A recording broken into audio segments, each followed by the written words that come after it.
Good afternoon. You're watching Northeast Live, and now we begin the bulletin with the top focus at this hour.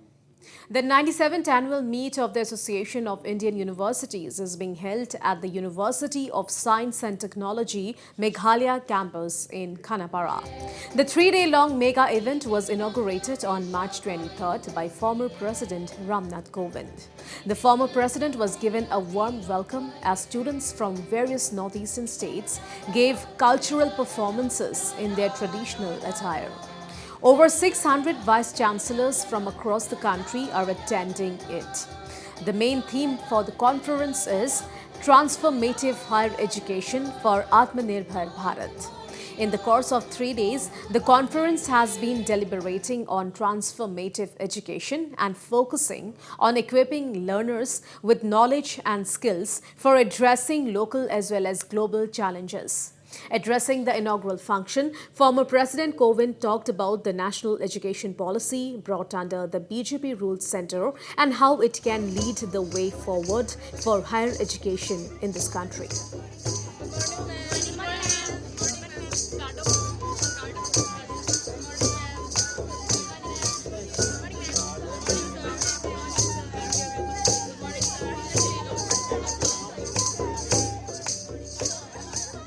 The theme of this conference, as we all know, Transformative Higher Education for 𝗡𝗢𝗡𝗡 Bharat, reflects the spirit of the National Education Policy 2020.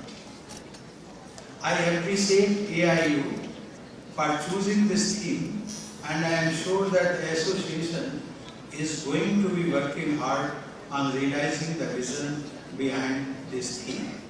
I felt especially happy to see the National Education Policy 2020 take off during my tenure. Ladies and gentlemen, I am happy to note that under the National Education Policy 2020, efforts are being made to encourage education in modern sciences based on Indian values with the aim to make our economy a knowledge superpower. Creating awareness among students about their duties in the changing world is also a major objective of the new approach to education. Our universities should try to make students capable citizens of the modern global community. There is also a need to give a special emphasis on the importance of public interest, morality, and ethics in the learning systems adopted by the universities. Also speaking at the inaugural function was 𝗡𝗢𝗡𝗓𝗓, Chairman of the Economic Advisory Council to the Prime Minister. Addressing the event, 𝗡𝗢𝗡𝗓 provided a critique of the national education policy, saying that it does not provide an exit plan for certain higher educational institutions which may face closure someday. We talk about the National Education Policy 2020 and you will talk about it. Perhaps because it's a government document, it does not mention exit. It mentions exit for students exiting from one program to another, but I'm not talking about that. What I'm talking about is the fact that the National Education Policy 2020 is about liberalization, is about competition, which is desirable, because competition imparts efficiency. Competition is beneficial to the consumer, in this particular case the student, but the point I'm making is, and I did not see a technical session on this, perhaps because it is undiplomatic, many of these institutions of higher education will have to close down, full stop. It has happened in every sector. It is bound to happen in this sector. So we need to think of an exit policy for institutions of higher education, an exit policy for the faculty, an exit policy for the infrastructure. Meanwhile, the theme of transformative higher education for Atimanirbhar Bharat is a target that is high on the minds of the domains of India's education system. Our colleague 𝗟𝗘𝗙𝗘𝗧𝗏 caught up with some of the visiting Vice Chancellors as well as dignitaries who are part of the conference to know how to take India's higher education scene ahead in this regard. What are your impressions about this event? How important is it? Well, I mean, I have been going to the AIU general meetings for a long time, but I think this is perhaps one of the best organized, and not in terms only of warm hospitality and things like that, but in terms of attendance. There are about 300 Vice Chancellors from all over the country have come, which is rare. Transformative education is a notion which needs to be deliberated and debated in a very diversified manner. Unless we transform education, the Indian society cannot be transformed. And we need to have a very vibrant civil society. And a vibrant civil society is the hallmark of democracy. For that, education system needs to be developed in such a way that we create inclusive citizens. We create citizens who can interrogate, who can think of themselves. This time you have chosen the theme of transformative higher education and you have juxtaposed it against the concept of Atimanirbhar Bharat.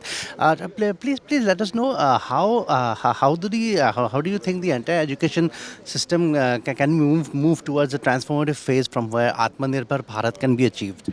See, Atimanirbhar Bharat is a call given by our Honorable Prime Minister of India, and we feel that Bharat cannot become Atmanirbhar unless the education is transformed. Therefore, this conference theme is kept as Transformative Higher Education for Atimanirbhar Bharat, that how to transform higher education, how to produce skilled graduates, how to produce empowered graduates who can really make Bharat Atmanirbhar. So the focus will be on internationalization, focus will be on skill development, focus will be on new teaching pedagogies, focus will be on future of education, future of learning, future of jobs, and the future focus will also be on promotion of Indian languages. So all the themes of the conference will lead to recommendations which lead to transformative higher education. This time the theme is transformative higher education and it has been juxtaposed against the concept of Atmanirbhar Bharat. How do you think that these two can lead to Atmanirbhar Bharat? See, any higher education has to move towards self-reliance. And also this also brings in the idea of decolonizing higher education, because we have been so much with the Macaulay's Minute and the Western model. Do we have an indigenous model? And there can be different indigenous models. One from Assam, maybe you had the great Srimant Shankar-Deva, who was a great poet. And we are getting a chair in JNU in his name, and the Bhakti movement in Assam. So these also can be models, because their thoughts, ideas, most people in India have no idea. So if India has to become the Vishwa Guru, we have to make new narratives which are Indo-centric. And I think it is very, very relevant, because then only we can transform higher education. Otherwise, we are just only reforming it. During today's opening addresses, we heard the mention of upgrading India's education system to a pan-global level. As the VC of a world-renowned university, how do you think Indian universities can be raised to a level where they can compete with other prestigious universities of the world? One is basically you have to give autonomy to universities and allow the universities to get the best from all over the country. That's why JNU is doing well, because we have not only faculty from all over India, but we also have students from all over the country. And number two, if you see very clearly, if we want to become a Vishwa Guru, we need to, bring in the Indian knowledge systems. I basically believe that if you want to become a Nalanda and Takshashila, it was because there was something in the Indian civilization, Indic civilization, that attracted the Western scholars. The way of delivery of teaching, learning has to be transformed so that the students learn how to question. We are not allowing now in our present system, the students should ask the questions, starting from school to higher education. And until unless they learn how to make the questions, they will not learn to find the solutions. So to find the solutions of the society, to find the solutions and adding the values to the present system will bring new innovations. And therefore, new ideas will create the incubators. And through incubators, we'll go for a new business, new startup, and therefore it gives more opportunities to educational institutions to bring more autonomy, academic autonomy. Agenda Association of Indian University have taken that you have written this Transformative Higher Education for 𝗡𝗢𝗡 Bharat. Under this theme, we have various technical sessions, and all statutory bodies, top people have come already. The universities like JNU, all Jadavpur University, all old institutions, they have participated. And this is one of the platform you can say that all central universities, direct IITs, NITs, Central Research Institute, Agriculture Institute, Central University, State University, Private University, all have joined together. And so it is a cross-sectional ideas will evolve, and then it can facilitate the implementation of the new education policy. And this is a very interesting session now. It is going on with the statutory heads of various bodies, where the chairman of the Association of Indian Universities is chairing this particular session. So you see, until unless there is no brainstorming session among the stakeholders, you cannot expect the genuine outcome. All right, now it's time for a very short break. Stay tuned. I'll be right back.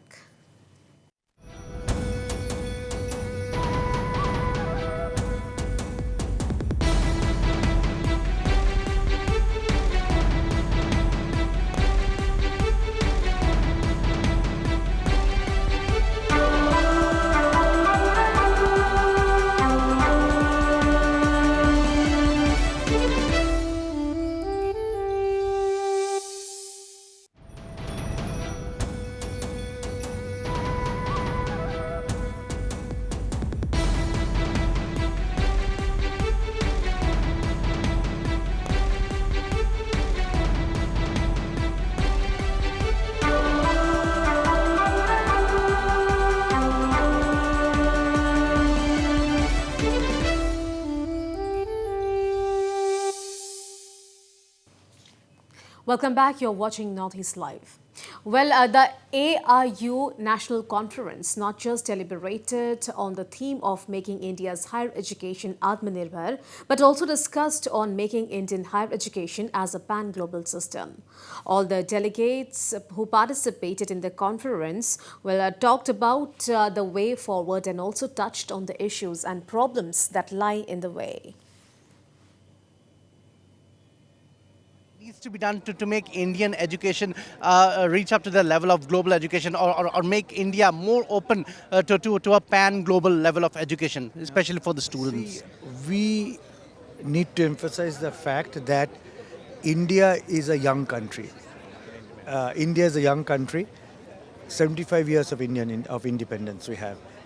So we need to compare India's attainments in higher education compared to the countries which won independence almost at the same time that India did during the post-Second World War period, the period which we call the period of decolonization.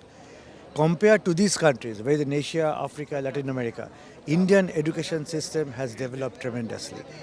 So, but there's always a process to move forward. And now the process of moving forward is to make our education system internationally compatible and competitive. For that, we have to operate in two ways. Strengthen the higher education system as it is now, develop its own way of sustaining itself, making higher education system equitable and accessible to all, and at the same time to borrow best practices from other parts of the world so that we can become internationally compatible and globally competitive. Ma'am, one more question. What do you think can be done to upgrade the Indian education system to a level where it can compete with the education system or the universities around the globe, especially in the developed countries? So we have to improve the infrastructure. We need a lot of money also. We need to improve the, say, research infrastructure, academic infrastructure in the universities and colleges. We need to invest on capacity building of our teachers. They have to be learning new technologies and new ways of teaching learning. We have to invest on research, because research is something which takes the higher education forward. So we need to do many things. For example, National Research Foundation, which has been recommended in the National Education Policy, that has to be established at the earliest so that the research gets an impetus. So impetus on teaching learning as well as research, both is required at international standards to really make education transformative higher education. You have to have more research universities like JNU. Jawaharlal Nehru University this time gave up the highest number of PhDs, nearly 961 PhDs. That means students do very good research, and our professors and students have done very well. The foreign minister is from JNU, Jai Shankar. The finance minister is from JNU, and 50% of India's bureaucracy is from JNU, including your educational advisor Nani Gopal Mahanta is a JNU product. So we are very proud of all of them because they're doing so well. So what I'm saying is every university, I think in every part of the country, like they're setting up IITs, they should set up a universities like JNU, which are research universities and which are affordable. See, JNU still the fees is 10 and 20 rupees. So the poorest of poor can come to JNU, and we have a lot of Northeast students. Just one last question, ma'am. What do you think? Should be done to make sure that India's average students get more exposed on a global level? Do you think what are the steps do you think can be taken so that India's education system is on par with the global level, and mostly Indian students, they get exposed, they get opportunities to explore vistas, or even vice versa, so that outside students can also come in? What more can be done in this regard? One is basically we have to make our students multilingual, because one language will not work in India, because all of us are so different and we are as proud about our language. Assamese is as good as Tamil or Telugu or any other language. So the question is a student should be at least trilingual, because unless you know English, it's very difficult to compete globally and you're not recognized. So our students, basically, I think we will have to do this. And number two, encourage research and encourage thinking. We can globalize, and we have to globalize on our terms, not on the terms set by the West. See, they have certain categories. Those categories, if you don't fulfill, you don't get the rank. One is overseas faculty. In India, we don't have any because we can't pay them that amount. We are paid by the government, public institutions. And for foreign students, we don't have a policy yet. We need that 15% over and above the Indian quota. We cannot get them into the Indian quota. Otherwise, I'll have a strike in JNU, because we will be denying that many Indian students the best of higher education. Our universities are not coming in the ranking at world level. And what today has been told, that we have to set the criteria of ranking and work according to those criteria. These criteria may be not only research but citation, not only infrastructure but communication, not only the traditional method of delivering our lectures but interactive lectures. So a lot of changes are required for our educational system so that it can be comparable, competitive at world level, and the students can get more opportunities instead of going abroad, but getting education here. They will get more opportunity, being one of the youngest country in the world. So the youth will find more opportunities if we bring changes in our education system. How do you think the Indian education system can be made more inclusive for students from outside as well? Association of Indian Universities is doing the equivalence of degrees, both foreign degrees as well as Indian degrees, because many Indian universities are also giving different diploma, degree, whether they are comparable as per the guidelines of Government of India or not. Even those students doing their degree from outside, whether they can join higher educational institutions for research or other things, is eligible or not. All these parameters, Government of India, the responsibility has been given to Association of Indian Universities. And they do this measurement based on the credits, also the curriculum as per our statutory bodies like UGC or AICT, whether it is as per their guidelines or not. Those universities which are not following these guidelines, their degrees has to face the problem and they are not getting recognition. They may get job, but when they want to do the higher education, and we have seen from time to time, UGC also put on their website that these are the universities not recognized. But more than 24 universities are there in India, but these universities are still giving degrees. So what happens many times, our students are not aware, they are trapped by these universities, and when they go for seeking job, they face the problem. So from government side also, these universities should be, I think, taken to that extent so that students do not suffer in getting such illusionary attraction to these universities. What do you think is the road forward from here, be it in terms of the higher education scenario in Northeast or in India in general? Where do you think the road ahead will lead to from here? You see, and now we have a all centralized mechanism for higher education. QT is there. So a student's talent can be justified nationally and students can opt their institutions. So I think always even our students here, those who are doing graduation, for some limitation they came here, but we encourage our students to choose a institute of excellence. That must be there in the mind. Competitive culture must be created among the students, and for that you have to have an infrastructure, for that you have to have a manpower. So we have partially created competitive culture. So students, they have a talents, they need guidance only. If you guide them, because it is not class 6, 7 students. Once the students reach to the university, they need more guidance than teaching inside the classroom. And it was not just Vice Chancellors and delegates from India who were participating in the AIU National Conference. Well, foreign delegates were also part of the mega event where they got to know of the rise of India's higher education sector. One such foreign delegate was the Australian High Commissioner's Minister Counselor for Education and Research, Matthew Johnson. Our colleague 𝗟𝗓𝗘𝗔𝗬𝗔 got to have an exclusive chat with him and know his views on the impact of India's higher education on the global scene. See this entire event, and how do you think such an event will help Indian higher education grow on a global scale? Yeah, look, that's a really good question, and it's a great pleasure to be here, and I'm really grateful to the Association of Indian Universities for inviting me to be on a panel this afternoon to contribute the views from Australia.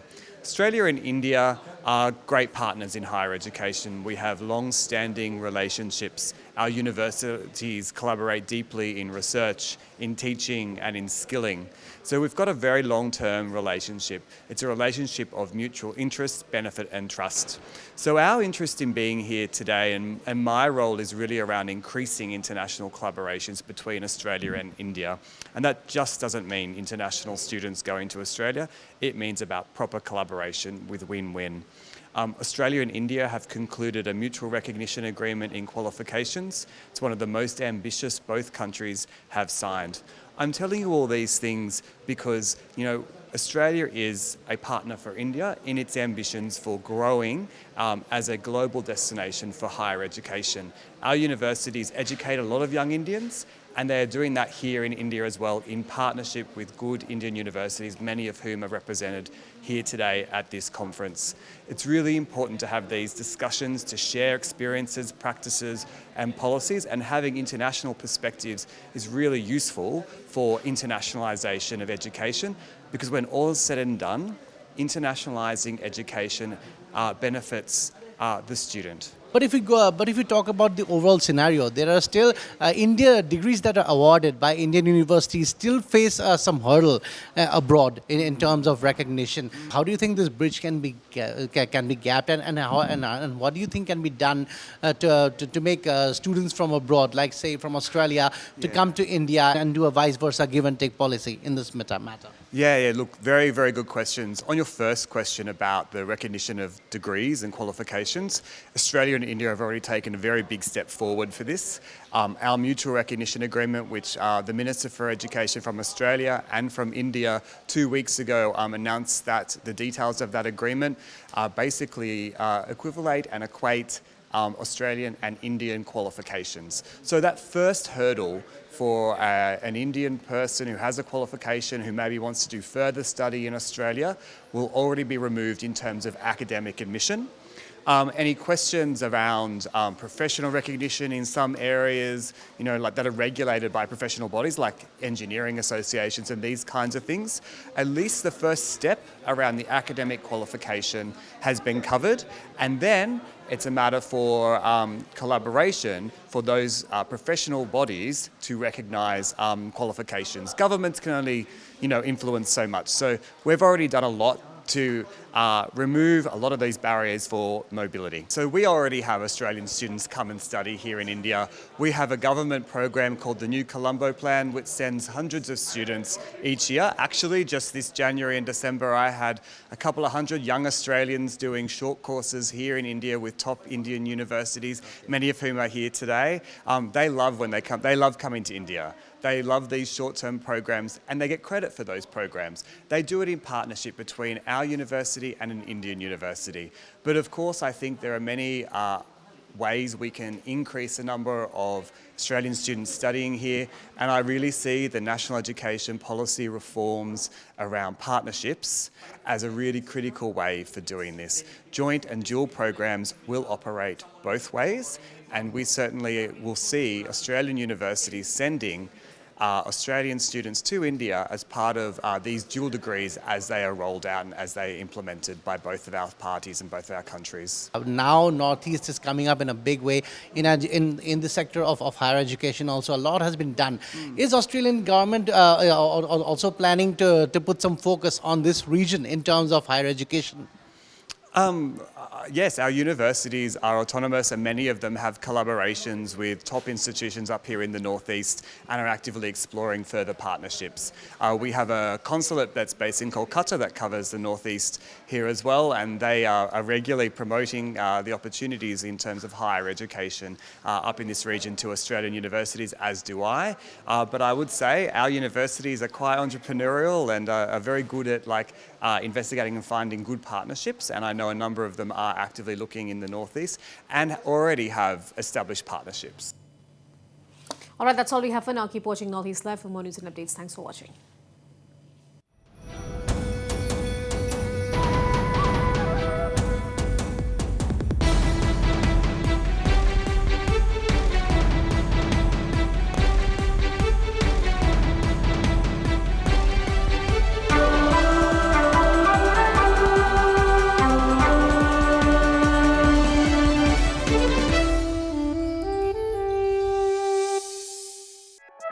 You